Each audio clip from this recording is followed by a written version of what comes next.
کہتے میں نے سنا تھا کہ نافرمان کی روح بہت مشکل سے نکلتی ہے اور جو نیک لوگ ہوتے ہیں ان کی روح آسانی سے نکلتی ہے. تو میں تو جب گیا یورپ میں تو میں نے بہت سے گوروں کو بڑے آرام سے مرتے ہوئے دیکھا اور بہت سے نیک لوگوں کو بڑی مشکل سے مرتے ہوئے دیکھا. تو یہ کیا ہے؟ تو کہہ رہے مجھے تو اسلام کے بارے میں اشکالات شروع ہو گئے. میں نے کہا آپ نے جن سے یہ تقریر سنی ہے نا کہ نیک لوگ کی روح آرام سے نکلتی ہے، بروں کی مشکل سے نکلتی ہے، انہوں نے آدھی بات بتائی ہے، پوری نہیں بتائی. میں نے کہا یہ تو صحابہ کے دور میں نے کہا اگر آپ حدیثیں پڑھ لیتے ایک آیت سے کبھی تھوڑی مسئلہ حل ہوتا ہے. آپ کسی کی ایک بات لے رہے ہیں، دوسرے موقع پہ جو اس نے تشریح کی ہے وہ آپ نہیں لے رہے. میں نے کہا معاذ اللہ، اگر کسی کی کوئی موت کی کسی کو بہت تکلیف ہو رہی ہے، یہ اس معاذ اللہ اس کے برے ہونے کی علامت ہے، تو یہ تو پھر کفر ہے. احادیث میں آتا ہے کہ آپ صلی اللہ علیہ وسلم کو موت کی تکلیف دوسروں سے زیادہ ہوئی ہے. آپ صلی اللہ علیہ وسلم فرمایا اوعکو کما یوعکو رجلان منکم، مجھے بخار میں اتنی تکلیف ہوتی ہے جتنی تم میں سے دو آدمیوں کو ہوتی ہے. آپ پر جب بیماری آتی تھی نا آپ کو تکلیف دوسروں سے زیادہ ہوتی تھی. اور امی عائشہ رضی اللہ تعالی عنہا فرماتی ہیں کہ نبی صلی اللہ علیہ وسلم کا سر مبارک میری گود میں تھا جب آپ کی روح نکلی ہے، اور آپ کی جو میں نے موت کی تکلیف دیکھی ہے، جس شدت میں آپ جس تکلیف میں تھے، اس کے بعد مجھے کسی کی موت کی جو آسانی سے کوئی دنیا سے گیا ہو نا اس کے مرنے پر مجھے کبھی رشک نہیں آیا. رشک کا کیا مطلب؟ کہ بھئی یہ اتنی آسانی سے چلا گیا تو اس کا مطلب یہ زیادہ اچھا تھا، اور معاذ اللہ آپ صلی اللہ علیہ وسلم کے اعمال کم تھے، تو یہ تو ممکن نہیں ہے نا. کہتے ہیں مجھے کبھی کسی پہ رش نہیں آیا کہ آرام سے مر گیا تو بہت نیک ہوگا. ٹھیک ہے نا، بہت مشکل ہے سمجھانا. امی عائشہ فرماتی ہیں کہ یعنی امی عائشہ کی حدیث کا مفہوم بیان کر رہا ہوں کہ نبی صلی اللہ علیہ وسلم کی موت کے وقت جو تکلیف کی حالت تھی اس کو جب سے میں نے دیکھا ہے، تو امی عائشہ کی بات کا خلاصہ یہ ہے کہ اب اگر میں کسی کو دیکھتی ہوں نا کہ آرام سے روح نکل رہی ہے، یعنی آرام سے مر رہا ہے، دنیا سے جا رہا ہے، تو مجھے اس پہ رش نہیں آتا کیونکہ بہت نیک ہوگا. کیا مطلب؟ اس کا نیک عمل سے تعلق بولتے کیوں نہیں ہے. لیکن ہمارے ہاں سارا مدار کس پر ہے؟ مرنے کے بعد شکل کیسی ہے اس کی؟ آڑا ترشا ہو گیا تو جہنم میں جا رہا ہے اس کا مطلب. اور اگر مرا ہوا ہے دانت کھلے میں ایسا لگ رہا ہے مسکرا رہا ہے، سیدھا کہاں جا رہا ہے؟ او بھائی اگر خدا نخواستہ کوئی لکوے کا مریض تھا، کوئی فالج کا مریض تھا، وہ تو مرے گا تو اس کا تو بیچارے کا ہوگا تھوڑا سا چہرہ بھی ٹیڑھا ہو سکتا ہے، کچھ بھی ہو سکتا ہے، نیک لوگوں کا بھی ہو سکتا ہے. تو مدار کس پر ہے؟ اعمال پر. اور نیک لوگوں کو بعض دفعہ موت کے وقت ڈبل تکلیف دی جاتی ہے. ایک تو اس لیے دی جاتی ہے، یا تو اس لیے کہ کوئی گناہ ان کا باقی رہ گیا ہوتا ہے. اللہ کیا کہتے ہیں؟ بھائی قبر میں جانے سے پہلے اس کو ہمارے پاس دھلا کے لے کے آؤ، صاف ستھرا ہو کے. اب ہمارے پاس آ رہا ہے تو اب ہم نہیں چاہتے کہ اس کے گناہوں کی گٹری ہو، اس کو پاک صاف کر کے لے. میں نے بڑے بڑے بزرگ دیکھے جن کو آخری وقت میں بہت مصیبت میں گزری ان کی، یعنی زندگی کے آخری ایام، بیٹیوں کی ٹینشن، کسی بیٹی کو طلاق ہو گئی وہ گھر آ گئی، کوئی اور مسئلہ ہو گیا تو بڑی ٹینشن میں آخری وقت. لیکن وہ زبان سے کیا کہتے تھے؟ شکر. کیا شاید اللہ تعالی ہمارے گناہوں کو معاف کرنا چاہتے. اولاد کی حدیث میں آتا ہے کہ انسان کو اس کی گھر والی کی طرف سے، اس کی اولاد کی طرف سے، اس کے جسم کی طرف سے تکلیفیں پہنچتی رہتی ہیں اور اس کے گناہ معاف ہوتے رہتے ہیں حتی لقی اللہ طاہرا مطہرا. جب اللہ کے پاس آتا ہے نیٹ کلین، بالکل گناہوں سے پاک صاف ہو گیا. لیکن یہ تکلیف ہوتی ہے جس میں صبر کی توفیق بھی ملتی ہے، کیونکہ اللہ دے رہا ہے نا تکلیف، اور اللہ سزا کے طور پہ نہیں بلکہ کفارے کے طور پہ، تاکہ ہمارے پاس آئے تو صاف ستھرا ہو گئے. تو اس تکلیف میں پھر صبر کی توفیق، اس لیے علماء کہتے ہیں جس تکلیف میں صبر کی توفیق مل رہی ہے سمجھ لو یہ رحمت ہے. یہ کیا ہے؟ رحمت. یہ اللہ آپ کو بنانا چاہ رہا ہے کچھ. اب لوگ کہتے ہیں یہ والی تکلیف کی وہ والی کیوں نہیں آئی، یہ تو بہت زیادہ ہو گئی. تو بھئی اللہ سے کوئی نہیں لڑ سکتا، وہ جو دے رہا ہے وہ اس پہ صبر کرو. اسی کو کہتے ہیں تقدیر پر رضا. جو اللہ نے مقدر کیا ہے اب اس میں کیا ہے؟ کوشش کریں گے اللہ سے عافیت مانگے، اے اللہ ہمیں تکلیفیں نہیں چاہیے، ہم تو ویسے ہی کمزور ہیں، ایسا نہ ہو تکلیف میں اور ہی نافرمانی پہ نہ آ جائے. ہمیں تو خوشیوں بھری زندگی چاہیے، اور اللہ ان خوشیوں میں شکر کی توفیق دے کے گناہ معاف کر دے. ٹھیک ہے نا؟ جیسے لوگ حکیم کے پاس جاتے ہیں، حکیم صاحب کے پاس دو طریقے ہوتے ہیں علاج کے. ایک طریقہ تو یہ کہ بھائی یہ کڑوی گولی ہے، 2-3 کھاؤ گے فٹ فاٹ ہو جاؤ گے، اس میں یہ بھی پرہیز، یہ بھی پرہیز، یہ بھی پرہیز. اور ایک طریقہ ہوتا ہے بھائی دودھ جلیبی کھاؤ، علاج لمبا ہو جائے گا لیکن وہ دوا میں کیا ہے؟ دودھ جلیبی. تو آپ کہتے ہو بھائی یہ دودھ جلیبی والا مجھے دے دو، ٹھیک ہے لمبا علاج کروا لوں گا، فائدہ دیر سے ہوگا، لیکن میں یہ کریلے کا جوس نہیں پی سکتا. تو ہم نالائق لوگ ہیں. شکر سے بھی انسان کے ترقی ہوتی ہے، تو اللہ سے یہ مانگنا چاہیے اللہ ہمیں نعمتیں دے، تکلیفوں سے بچا اور شکر کی توفیق دے تاکہ ہمارے درجات بلند ہو. تو شکر کے بھی تو بڑے فضائل ہیں نا. تو مانگنے تو کیونکہ عبدیت اور غلامی کا تقاضا یہ ہے کہ اللہ سے عافیت مانگی جائے، لیکن اللہ تکلیف دے دے تو اس پہ صبر۔ تو ہمارے نبی صلی اللہ علیہ وسلم کو ہاں یا تو اس لیے تکلیف ہوتی ہے گناہ معاف، یا اس لیے کہ درجات بلند۔ اللہ چاہتا ہے کہ بھئی یہ دنیا آزمائش کی جگہ ہے، جب آخرت میں آنا تو اتنا تجھے نوازوں۔ تو ہمارے نبی صلی اللہ علیہ وسلم جنت میں آخرت میں سب سے اعلیٰ مقام کس کا ہوگا؟ سید الانبیاء محمد صلی اللہ علیہ وسلم، حضرت آدم سے بھی زیادہ، نوح علیہ السلام سے بھی زیادہ۔ تو اللہ نے فرمایا کہ آپ کو پروٹوکول دینے کے لیے آخری جو اب آپ کا آخرت کا سفر ہے نا، اس میں مادی تکلیف آپ کو دوسروں سے زیادہ دی جائے گی۔ یہی وجہ ہے کہ حضرت فاطمہ رضی اللہ تعالی عنہا آپ کی چہیتی بیٹی، جب انہوں نے آپ صلی اللہ علیہ وسلم کی اس تکلیف کو دیکھا نا، جو موت کے وقت تکلیف تھی اور جو بخار کی شدت تھی، واہ کرب ابتا، فرماتی تھی ہائے میرے والد کا کرب، بہت زیادہ غمزدہ ہو گئی ان کو دیکھ کر کس قدر تکلیف میں ہے۔ تو آپ صلی اللہ علیہ وسلم نے فرمایا لا کرب علی ابیک بعد اليوم، کیسے تسلی کے جملے۔ اپنی بیٹی سے فرمایا اے فاطمہ تیرے باپ پر آج کے بعد کوئی تکلیف، بولو لا کرب علی ابیک بعد اليوم، اس میں بھی آپ صبر کا پہلو تلاش کر رہے ہیں، شکر کا، بس یہ اللہ کی طرف سے آخری ہے۔ آج کے بعد اے میری بیٹی تیرے باپ پر کوئی تکلیف نہیں، اپنی بیٹی کو بھی تسلی دے رہے ہیں کہ غم ہلکا کر، بس یہ اللہ کی طرف سے آخری ہے، آج کے بعد کوئی تکلیف نہیں ہوگی۔ تو ہمارے ہاں وہ بیچارہ تکلیف سے جا رہا ہے، تو یار دیکھا آ گیا نا سامنے، لیکن یہ دیکھا ہم تو کہتے تھے بندہ ہی 2 نمبر ہے، اب آ گیا نا تو دیکھو کیسے مر رہا ہے۔ اور پیغمبروں کو تکلیف تو دی جاتی ہے، لیکن کوئی ایسا عیب نہیں ہوتا، ایسی بیماری نہیں ہوتی جو لوگوں میں معیوب سمجھی جاتی، یہ نہیں ہوتا، کیونکہ پیغمبر اللہ کے قاصد ہیں، تو اللہ ان کو ہر لحاظ سے امت کو یہ بتانا چاہتے ہیں یہ میرے رسول ہیں، یہ میرے سفیر ہیں۔ تو کوئی بھی ایسی چیز جس کی وجہ سے لوگوں کو ان سے نفرت ہو، یا طبعی نفرت جو انسان کے اختیار میں نہیں ہوتی، تو اللہ ایسی بیماری اور ایسی تکلیف سے بچاتے ہیں ان کو۔ سمجھ میں آ رہی ہے بات؟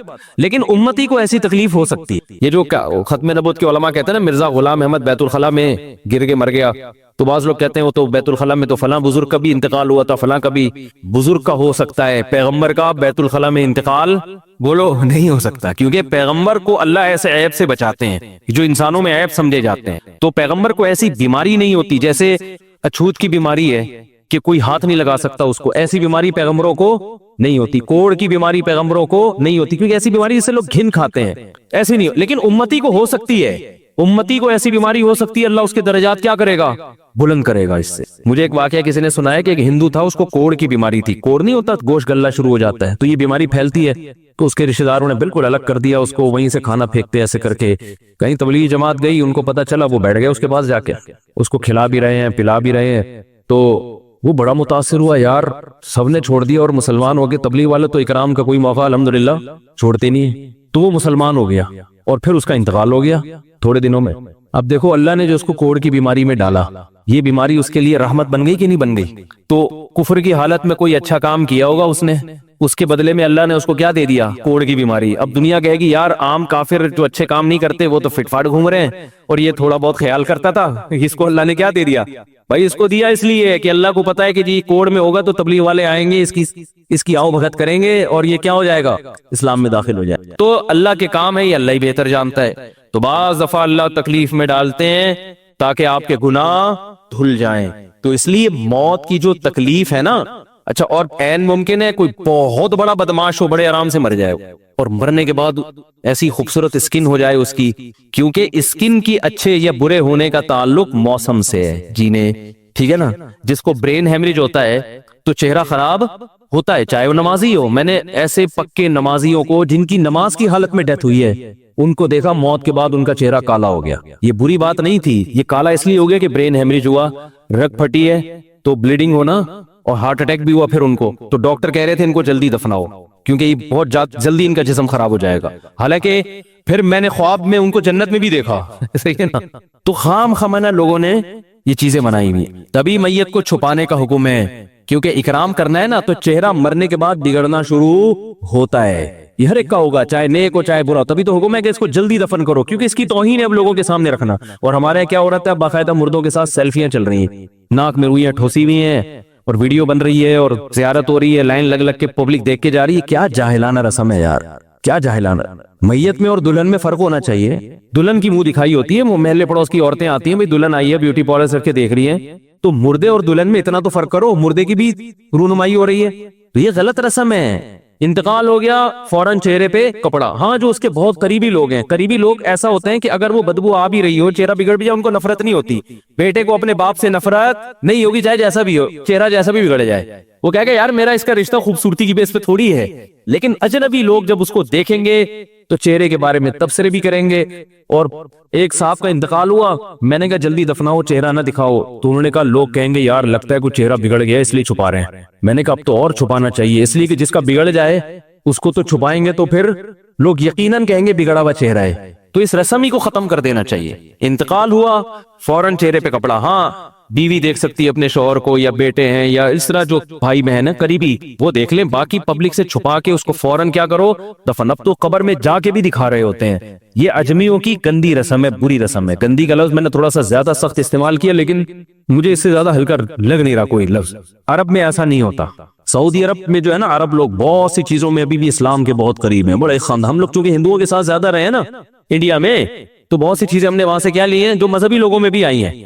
عرب میں یہ سسٹم نہیں ملے گا آپ کو. عرب میں جب تک زندہ ہے احترام, ادب, تمیز. انتقال ہو گیا فوراً سے پہلے دفنایا. قبر پہ تختی بھی نہیں لگاتے, وہ جب جائز ہے تختی لگانا, لیکن وہ بھی نہیں لگاتے. کہہ رہے اب اس کو تختیوں کی ضرورت نہیں ہے, اب دعاؤں کی ضرورت ہے. دعائیں ہوتی رہتی ہیں ابا کے لیے, صدقات و خیرات کرتے ہیں. تب ایسا صدقے کرتے ہیں عرب کہ آپ کی سوچ ہوگی. ایسی سخاوت ہے عربوں میں, اپنے ابا کے لیے, اپنی اماں کے لیے دعائیں کرتے ہیں. وہ میں نے بتایا نا ایک واقعہ میں نے بہت پہلے سنایا تھا, جدہ میں کسی کے ہاں ٹھہرا ہوا تھا سعودی عرب میں, پاکستانی تھے وہ کسی عرب کے ساتھ 30 سال سے ملازمت کر رہے تھے. عربوں کا نا آپ کو ایک پہلو دکھایا جاتا ہے میڈیا پہ, جو اچھا پہلو ہے وہ نہیں دکھایا جاتا, اور اسلام کی وجہ سے ان میں خوبی ہیں وہ نہیں دکھایا جاتا. تو ایک عرب شیخ تھا جس کی ہاں یہ ملازم. دوسرا عرب کا جو اصل کلچر آپ کو ملے گا گاؤں دیہاتوں میں, شہروں میں تو پتہ نہیں کون کون آگے آباد ہوا ہے, اس میں اچھے بھی ہیں برے بھی ہیں. کہہ رہے میں نے دیکھا کہ وہ ایک عرب شیخ اپنی فیکٹری سے نکلا, میں تو ایک بھکاری آیا, اس نے اللہ کے نام پہ کچھ مانگا. اس کے پاس پتہ نہیں تنخواہ بانٹنے نکل رہا تھا کیا نکل رہا تھا, اس کے پاس بہت سارے پیسے تھے ریال, تو اس نے اس کو بھکاری کو دے دیے. بھکاری کو جیسے دیے, بھکاری نے, اچھا یہ عرب بھی 80 سال کا بڈھا, تو اس بھکاری نے اس کے عربی کے ماں باپ کو دعائیں دینا شروع کر دی دل سے نا. وہ پاکستانی تھا, وہ ہوشیار, دعائیں دی, اللہ کرے تمہارے ابا کی مغفرت ہو جائے, اللہ کرے. تو وہ عرب کو اتنا اچھا لگا, اس نے اور دے دی. پھر وہ شروع ہو گیا, اللہ کرے تمہارے ابا وہ پھر اور دیتی. کہہ رہے اتنے پیسے اس بھکاری کو دے دیے. میں نے کہا یار یہ تو لاکھوں پتی بن گیا ہے, سارے پیسے ختم ہو گئے اس کے پاس, اور وہ گھنا دعائیں دیتا جا رہا ہے. وہ جو گھنا تھا نا وہ کیا کر رہا ہے, وہ بھی گھنا بن کے طبیعت سے دعائیں دے رہا ہے. وہ رونا بھی آ جاتا ہے پاکستانیوں کو, آپ کو پتا ہے. تو کہہ رہے وہ چلا گیا, پیسے ختم ہو گئے. اس عربی نے کہا اگر یہ میرے پاس اور بھی پیسے ہوتے نا, یہ دعائیں دیتا رہتا میں پیسے.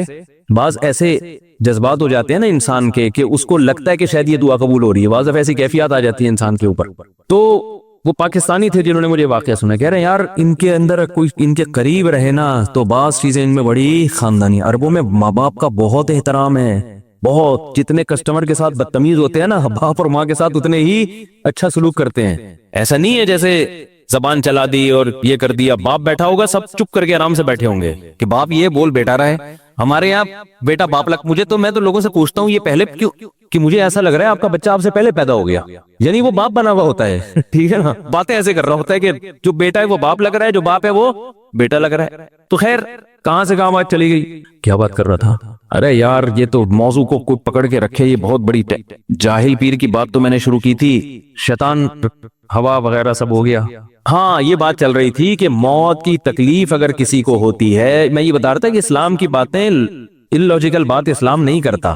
ہاں مذہبی لوگ بعض دفعہ ایسی باتیں کر کے لوگوں کو بیوقوف بنا دیتے ہیں, قرآن کی آیتوں کی غلط تفسیر کر لیتے ہیں کہ بھئی وہ اتنی تکلیف سے مرا, اس کا مطلب وہ جہنم میں جائے گا, وہ نیک آرام سے مر گیا. تو قرآن و سنت سے ملتا ہے کہ نیک لوگوں کو موت کی تکلیف بہت دفعہ ہوتی ہے, زیادہ بہت دفعہ نہیں بھی ہوتی. اب یہ نہیں کہ کوئی آرام سے مر گیا تو آپ کہیں سیدھا جہنم میں گیا, اس کو تو تکلیف ہی نہیں ہوئی, یہ بھی ضروری نہیں ہے. ٹھیک ہے, اس کو بولے یہ اللہ کی رحمت ہے, اچھا گمان رکھنا چاہیے نا کہ بھئی یہ اللہ نے پہلے ہی دھلا دیا اس کو. تو یہ جو موت کی تکلیف جس جو قرآن میں آتا ہے نا کہ برے لوگوں کو موت کی تکلیف ہوتی ہے, وہ روح نکلنے کی ہے, کہ جب عالم برزخ کی طرف روح جاتی ہے اور اس کو برزخ کی چیزیں نظر آنا شروع ہوتی ہیں, تو پھر روح چاہتی نہیں ہے کہ میں جسم سے جدا ہوں, لیکن فرشتے اس کو کھینچ کے نکالتے ہیں. تو یہ عالم برزخ کی چیز ہے, اس کا اس مادی زندگی سے تعلق نہیں ہے. مادی زندگی میں تو کسی کے یہاں گولی مارو گے نا, ٹھا کر کے گئی نکل گئی مر گیا, اور کسی کو کیما بنا کے مارو گے تڑپا تڑپا کے تو تڑپ تڑپ کے مرے گا وہ. مادی زندگی میں کسی کو آگ میں پھینکو گے تو جل کے مرے گا, چاہے نیک آدمی ہو, اور کسی کی گردن اڑاؤ گے تلوار سے تو 1 منٹ میں کیا ہو گیا؟ ختم. لیکن جو اس کی روح نکل رہی ہے، خدا کے پاس جا رہی ہے، وہ منظر نافرمان کا بہت ہی بھیانک ہوتا ہے. اور نیک آدمی کی روح ایسے پرواز کرتی ہے، وہ اس کی تکلیف ہے. اور اس پہ میں ایک واقعہ بھی سنا چکا ہوں، دوبارہ نہیں سناؤں گا، کہ کیسے دنیا میں بھی اس کے مشاہدات ہوئے ہیں لوگوں کو، کہ کیسے ان کو آخرت کی چیزیں نظر آنا شروع ہو گئی اور وہ باتیں کر رہے ہیں، باقاعدہ بتا رہے ہیں فروح و ریحان و جنت نعیم. جو قرآن میں آتا ہے نا، فرشتے آتے ہیں اس کی روح قبض کرتے ہیں، تو وہ بعض دفعہ اللہ دنیا میں بھی دکھا دیتے ہیں.